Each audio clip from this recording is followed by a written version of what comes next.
Pourquoi sommes-nous là? Alors j'aime bien commencer mes présentations par les conflits d'intérêts. Malheureusement, l'écran est un peu petit pour ceux qui sont au fond de la salle, mais si on se rend compte que dans les chiffres qui sont donnés de la liste d'attente en Belgique par Eurotransplant et la mortalité en liste d'attente, on peut voir que en quelques années, en 10 ans, la croissance de cette liste d'attente était énorme en Belgique, puisque en 2012, il y avait 1000 patients environ qui attendaient un organe en Belgique au 31 décembre, et maintenant c'est plus de 1500. Et cela induit bien sûr des longues durées d'attente, mais également une mortalité en liste. Et on voit qu'une centaine de personnes sont mortes l'année passée en liste d'attente pour leur organe, et la plupart d'ailleurs étant des greffés hépatiques. Et comme vous le savez, on y apporte une grande importance. Alors, voilà mon rêve. C'est pas possible, mais don d'organes obligatoire. Et puis alors quand j'ai vu après autopsie à vif, je me suis dit bon, c'est pas la bonne dia à montrer, mais je voulais quand même vous la montrer. On va voir comme ça quelques affiches de films sur ma présentation de cet après-midi. Les bonnes nouvelles, c'est que le nombre de patients, de personnes qui se sont inscrites sur le registre national comme donneurs d'organes ne fait qu'augmenter, et donc toutes les campagnes récentes, les facilités d'inscription que l'on a maintenant par Internet ou à la commune ou par le médecin traitant font que finalement on avait une crainte que de nombreux patients s'opposent. Et bien finalement ce n'est pas la réalité, et on a même triplé le nombre de personnes qui se sont inscrites comme donneurs d'organes obligatoires dans le registre national. Mais on garde encore 20% à peu près, 20% de pertes de donneurs par refus de la famille. Donc c'est important de continuer à informer et avoir de plus en plus de personnes qui s'expriment de leur vivant pour le don d'organes. En Belgique, si on regarde les chiffres de dons de ces dernières années, la vague Covid en 2020 a quand même diminué fortement le nombre de donneurs. Vous voyez qu'en 2021, on remonte un petit peu. Et qu'un tiers à peu près sont des donneurs en arrêt circulatoire, décédés pour la partie rouge-brun, et des donneurs en mort cérébrale pour la partie bleue.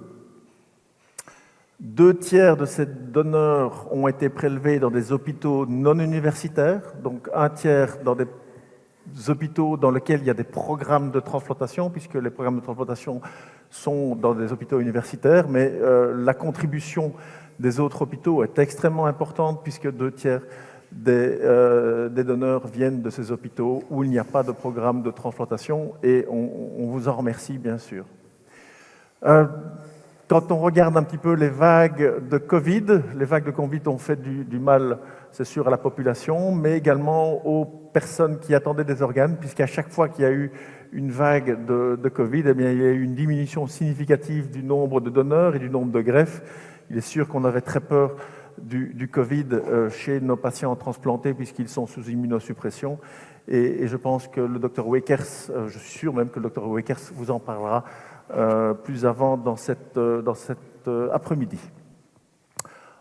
Une autre des caractéristiques de nos donneurs, c'est leur âge. La population belge vieillit, nous vieillissons tous, mais la population belge vieillit et on doit prélever des patients de plus en plus âgés, essentiellement pour le foie. Le foie est un organe qui vieillit peu, mais vous vous rendez compte que 40% de nos donneurs ont plus de 60 ans.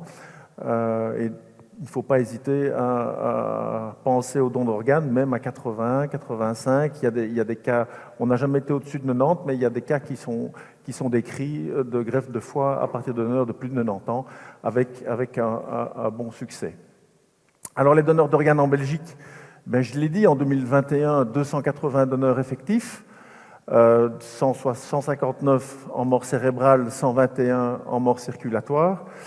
Et il faut savoir qu'à Liège, l'année passée, on a eu 58 donneurs. 58 donneurs correspond à 20%. Donc Liège apporte 20% du nombre de dons d'organes, de donneurs d'organes en Belgique. 18% des donneurs en mort cérébrale et 24% des donneurs en mort circulatoire. C'est-à-dire qu'un quart des donneurs en mort circulatoire sont prélevés à Liège. Et si on réfère ça à la population de notre province. Eh bien, sur la Belgique, on sait qu'il y a 25 donneurs par million d'habitants. Et à Liège, grâce à votre travail, grâce à nos informations, grâce à toute la motivation de la population, eh bien, on a un taux de don d'organes qui est le double de celui du reste de la Belgique par million d'habitants. Alors c'est grâce aux membres de l'équipe. Vous connaissez notre équipe chirurgicale. Alors j'ai essayé de trouver aussi des affiches de films correspondant à ces 4 types. Alors il y avait les 4 frères. Bon, ils reviennent pour enterrer leur mère. Bon, la mienne c'est pour bientôt, mais bon, donc ça n'allait pas. Bon, il y avait les 4 fantastiques. Bon, il y a le Pierre, on voit qui c'est. Celui qui est plein de feu, on voit un peu aussi qui c'est. Mais celui avec son décolleté, je n'osais pas. Bon, alors bon, il reste les Dalton.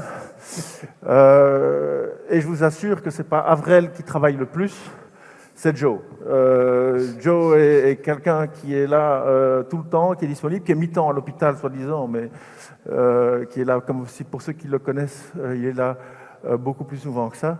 Et c'est souvent lui que vous voyez prélever si vous travaillez en salle d'opération dans les hôpitaux avec lesquels on collabore. Alors, cette équipe de Dalton va être étoffée dès le 1er janvier par le docteur Gilles Beau, qui est un chirurgien d'origine italienne qui a fait sa thèse à la KUL et que vous verrez prélever et greffer dans les mois qui viennent à partir du 1er janvier. Alors bon, on va peut-être nous appeler les 5 légendes pendant un bout de temps. On a aussi Mélanie qui vient de commencer. Est-ce qu'elle est là, Mélanie ? Voilà, elle est là tout au bout. Qui vient de commencer chez nous comme psychologue. Alors, j'ai aussi cherché une affiche. Il y avait psychose. Là, bon, pour le côté psy, mais bon, voilà. Ça marche bien aussi grâce aux 3 sœurs. Hein, bon,